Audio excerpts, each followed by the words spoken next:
is a Bramble Jam podcast. Hi, I'm Bran, and I love Christmas movies with color and modern effects. I'm Alonso, and color and modern effects are not a deal breaker for me. And this It's the Tech the Hallmark podcast.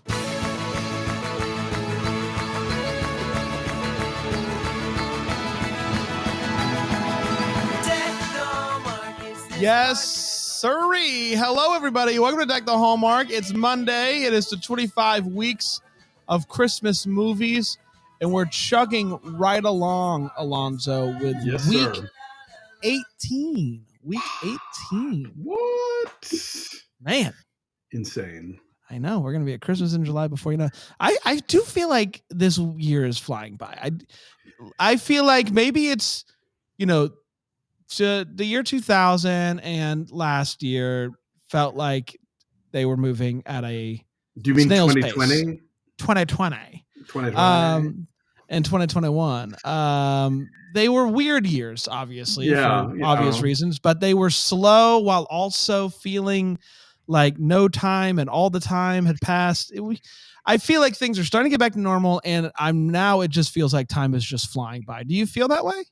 A little bit, yeah. I mean, the last couple of years were just truly bizarre, and I think there was a lot of sort of readjusting having to go on and kind of coping with just for me anyway, a lot of not leaving the house, and so that kind of plays with your sense of time passing and whatnot. Like I would have to literally make myself go stand outside for 5 minutes just to make sure I got some vitamin D in my skin, But yeah, I think now we're returning to old schedules. We are, participating in functions that we weren't doing, for a while there. So that's kind of making things slip by. And I mean, look, you've brought yourself to a place where you have 2 new podcasts every week where you get to talk about Christmas for an hour. So, you're making the year what you want it to be.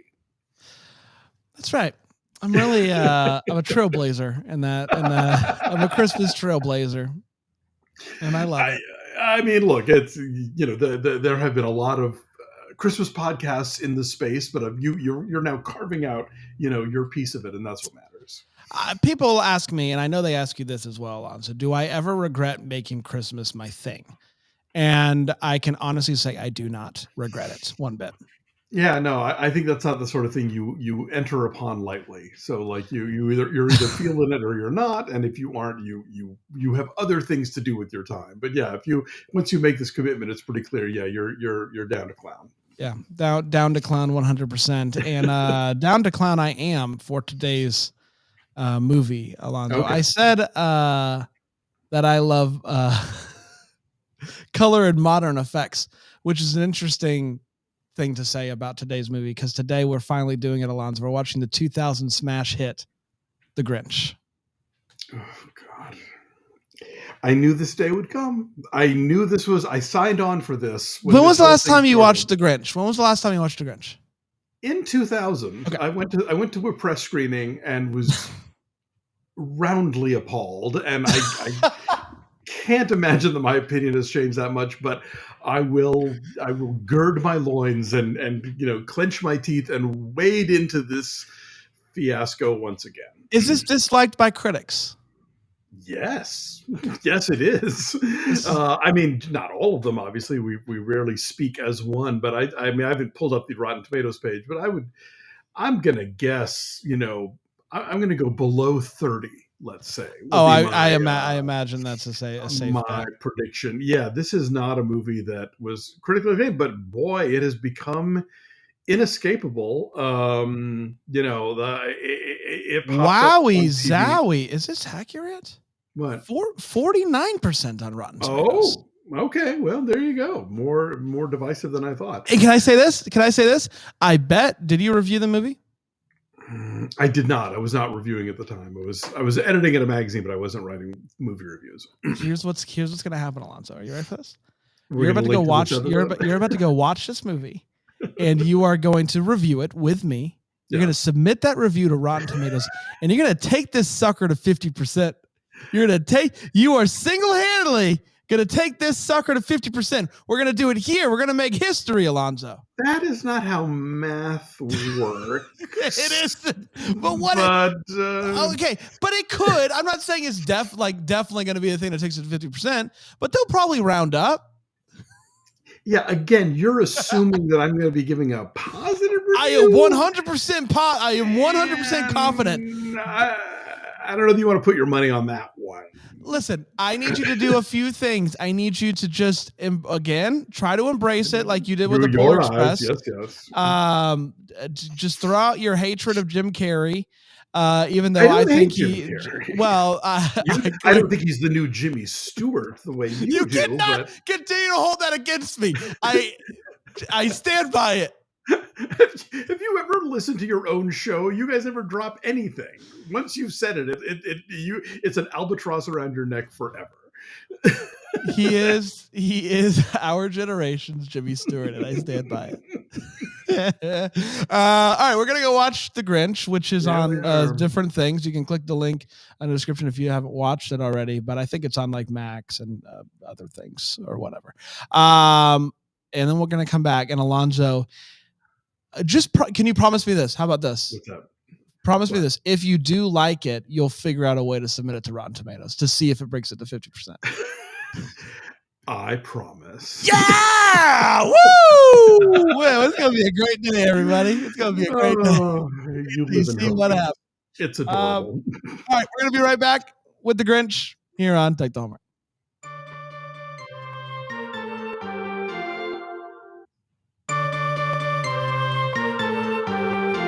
It's time to get Grinchy.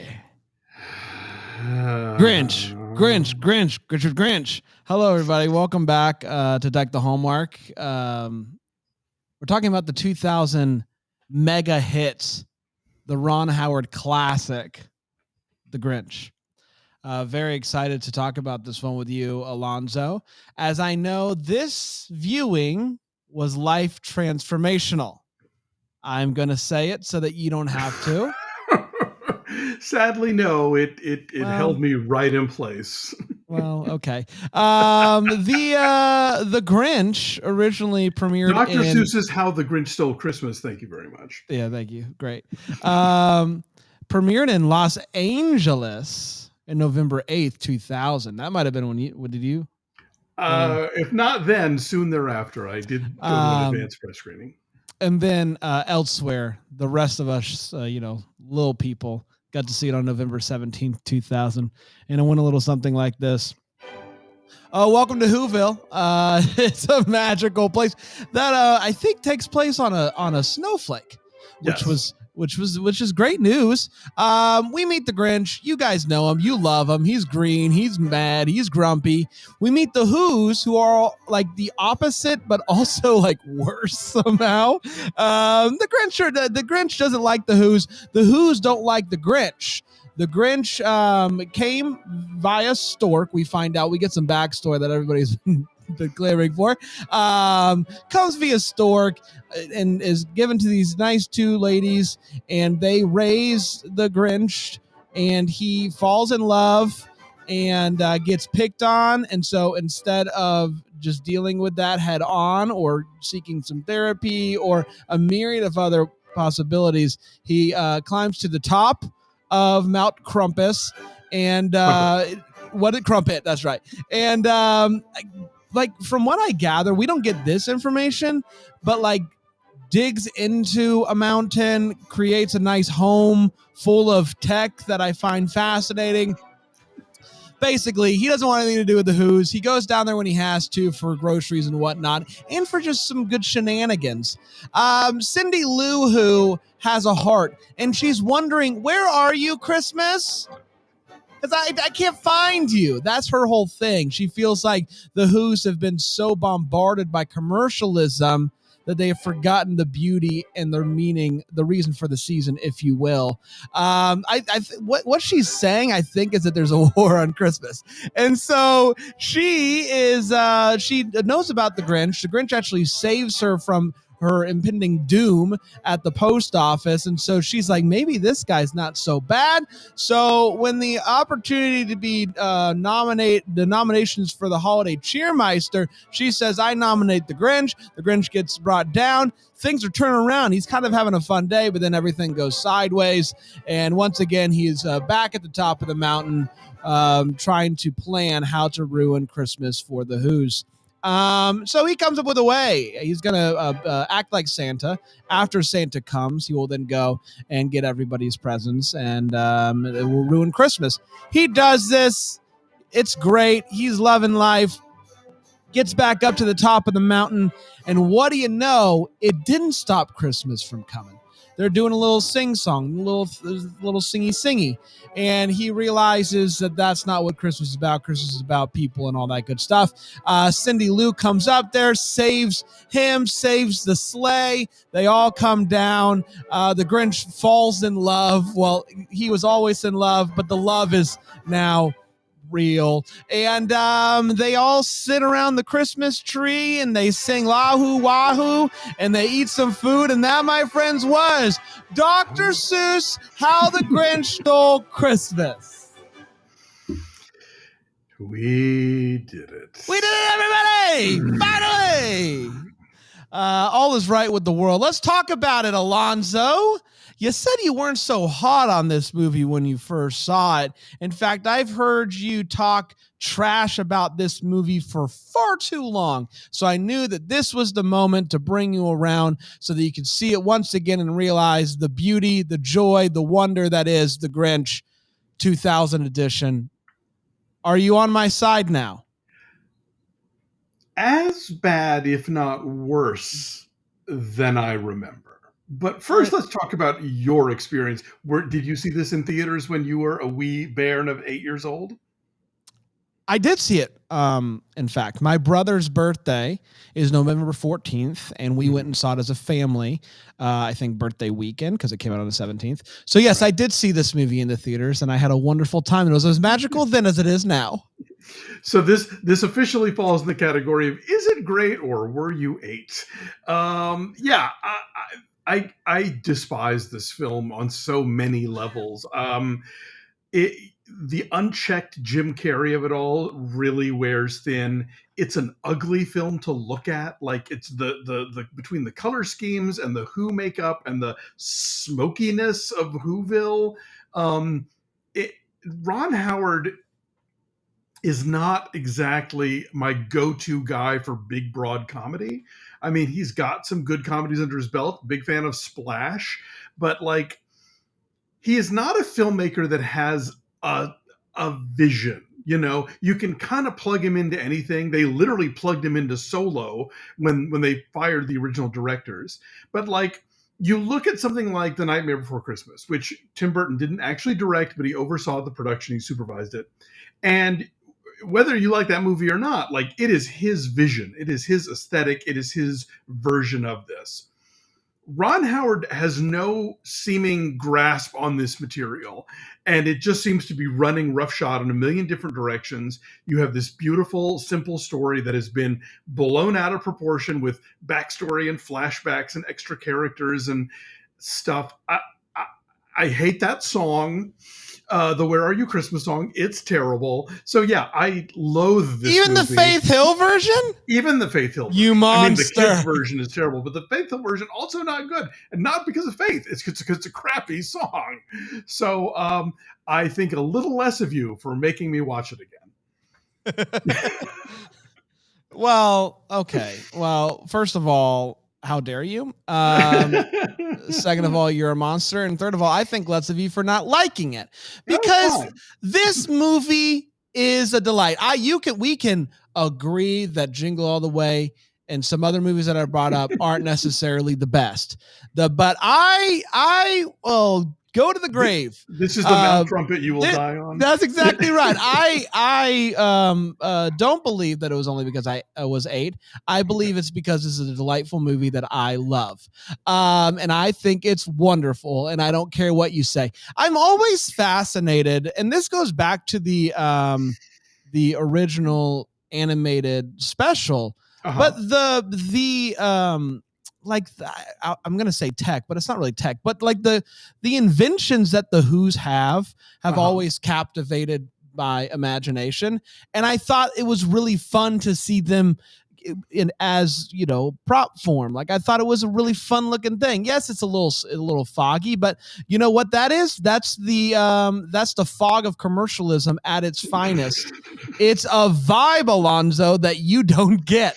I love it. I love "Where Are You Christmas," not the child singing, because I don't really like children singing in general, unless it's my own, and then it's adorable. That's adorable. But I love the song.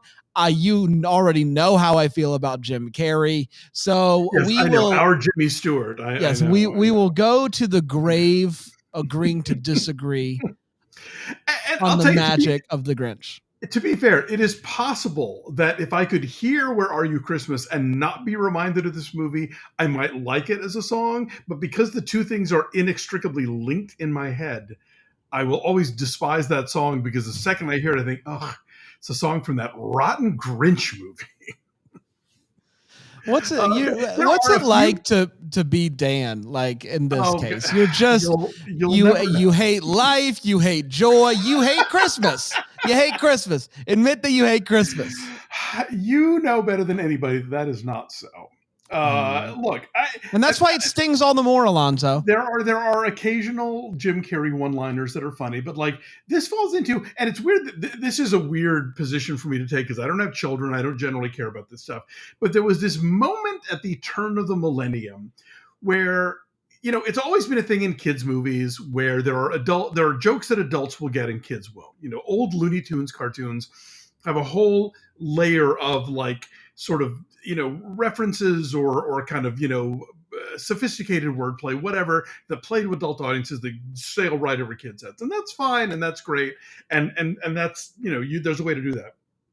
But with like this movie and Shrek, it got to where like these movies are kind of smutty. Like this is a kids movie where there's a whole big moment about Jim Carrey landing in Christine Baranski's cleavage. Yeah. There's just a lot of the innuendo meter kind of like gets buried in the red for me, and I'm like, who thought this was a good idea, and why am I objecting to it when parents don't seem to be bothered by it? So You're that's such just a kind of. shrewd. You're such a I know shrewd. I am such a prude. It's just I think it's lazy, frankly, writing. The idea that this overstuffed behemoth of a Hollywood movie dares to take an anti-materialist, anti-commercial stance is like, well, that's bold. It doesn't work, and it's completely contradictory to everything that this movie is doing. But sure, why not? Let's go with that. There is a way to take these sort of simple little stories and expand them out into a movie. I think like the two versions of Jumanji do this. I think other takes on this particular story have done it, but this movie and The Polar Express both feel like, oh, we have this lovely, like, compact scenario and set of characters. Let's just how do we stretch out the silly putty where you can't even see the face from the comic strip anymore? That's I just don't think these movies work, and this one I find just shrill and obnoxious. I don't use obnoxious often as a title, as an adjective for movies, but this is an obnoxious film. Did you chuckle at all at Jim Carrey? There were some moments that he made me laugh, but overall, it's like so much, and it feels like they let him go wild, and they thought, well, we'll pick the best stuff in the editing room, and they just left it all in.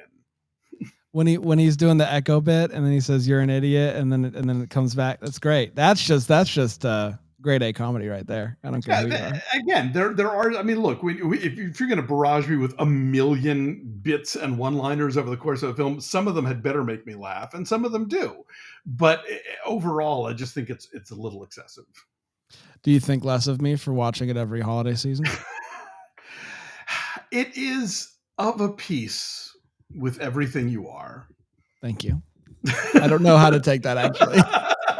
And I leave it at that. I said thank you, and now I'm not so sure. Let's talk about feels and Christmas feels. Where does it land on your Christmasometer, Alonso? I mean, again, as I said, with where Fred Claus is like all the Christmas money can buy. I mean, they are giving it to you by the shovelful in a visual sense. Actual feels zero. Like I know this movie is trying to. I mean, because like when Dr. Seuss created the Grinch, he clearly had Scrooge in mind as a sort of literary forebear of this, like, miserable, awful character who hates Christmas. And I think if you wanted to pursue that angle as a way to flesh out this story and tell us, well, how did he get here and why does he hate Christmas so much? That's a thing you could do. But I don't think the movie does it very well, and I don't think it does it in a way that has nearly the sort of emotional impact of what Dickens is doing. So, for me, it's like a 5. Are you team Baby Grinch or Baby Yoda? Oh, Baby Yoda. Baby Yoda in a heartbeat. Come on. This movie had a $123 million budget, Alonso. Yeah. And, it obviously has more than made it back. It has become a perennial. It has, there are, there are whole generations that are growing up with this movie and thinking of it as one of the greats. And that's just the tide of history. And I can do nothing about it except speak my truth. Except send me, which we'll get to, send me DVDs and try to right the wrong. Yeah, I don't know. I get Christmassy, obviously, feeling this. I give it an 8 for Bran. I love it. What do you want to recommend for people that, obviously there's other Grinches out there, but maybe something that is not Grinch? Well, I mean, the most recent Grinch feature from Illumination, which I went into with a great deal of trepidation because I hated this version so much. And I was rather charmed and delighted by that one. I think they get the Seuss right in terms of the humor and the visuals. I think they managed to like make a full meal out of it without like undercutting what's great about the original. I think it's great. Like it was a delight to me, and I think that's the film that if you're gonna go back to a Grinch every year that isn't the Chuck Jones TV version with the voices of Boris Karloff and Thurl Ravenscroft, then yeah, you should check out the Illumination Grinch. And then I would recommend, if we're talking about like Ron Howard at his best, a film that people did not really see much, at least not in this country, because it's about Formula One racing, and we don't really care about Formula One racing here. But a film called Rush, with, I want to say, Chris Hemsworth. It's really good, and like, I'm not a car racing fan at all, but I was super into it, and I think it's a good character study, and the racing sequences are really exciting, and I think it's among his best work as a filmmaker. Like with the Grinch, like up there with the Grinch. Yeah, except not. So I also love the newest Grinch. I know I might get yelled at as a Christmas lover, but I would probably have that one first, this one second, and then the original last. Okay, there's hope for you yet. Yeah. Wait. You like this movie better than this half-hour TV cartoon? Yes. Oh, Brandon, you are broken. I had no idea you were this broken. I am what I am. And I just wish that you would just embrace me and support me and love me. I'm here week after week, aren't I? That's true. I would also encourage everybody to watch any Hallmark Christmas movie where the guy hates Christmas at the beginning and then loves it at the end. I.e. any Hallmark Christmas movie. Yes. That's your assignment for the next week. All right. We did it. Alonso, I'm going to take off my headphones. You're going to tell everybody what we're watching. No, you're going to open the box. You want to do it now? Yes, that's how we're going to do this. This is how Brand finds out what next week's movie is going to be. I'm very excited. I have the box that was mailed to me. Let me see. Folks know this film is streaming if you get Canopy, Kanopy. It's a free service that comes with a lot of library systems. If you have a library card, it also gives you free access to Canopy. Not all library systems, unfortunately. That's right. Greenville is Hoopla Town. Yes. Apparently, luckily, I get both Hoopla and Canopy. Oh, really? Anyways, if you're a Canopy subscriber, you can watch this movie at home for free. I'm doing great so far. Okay, hold on. Here we go. Okay, let's go. Barely All securely right. taped. So you did a great job. This is a Sheila status tape. She always does. All right. Next week, we are watching a movie called The Store with the most boring cover of all time. It is people's shoes. It's a documentary. It's a What's happening documentary here? about Christmas, and I'll explain more next time about what this movie is and how best to watch it, not just in terms of where, but what to keep in mind about this filmmaker. But I'm very excited about it. It's the one documentary that I put in Have Yourself a Movie Little Christmas, and I think you're going to get a kick out of it. 1983 is what it says here. As 120 minutes. I can handle that. And the Christian Science Monitor apparently loved it, which is my go-to source for movie reviews. So I think we're gonna. Need I say more? And this looks like not a real version of this. It looks like a bootleg copy that you get off. Bought it from the filmmaker himself. He is his own distributor. Fantastic. I love that about him. All right. Well, we'll do The Store next week, a documentary about Christmas stores, I'm assuming. And until then, may we be the first to wish you a Merry Christmas.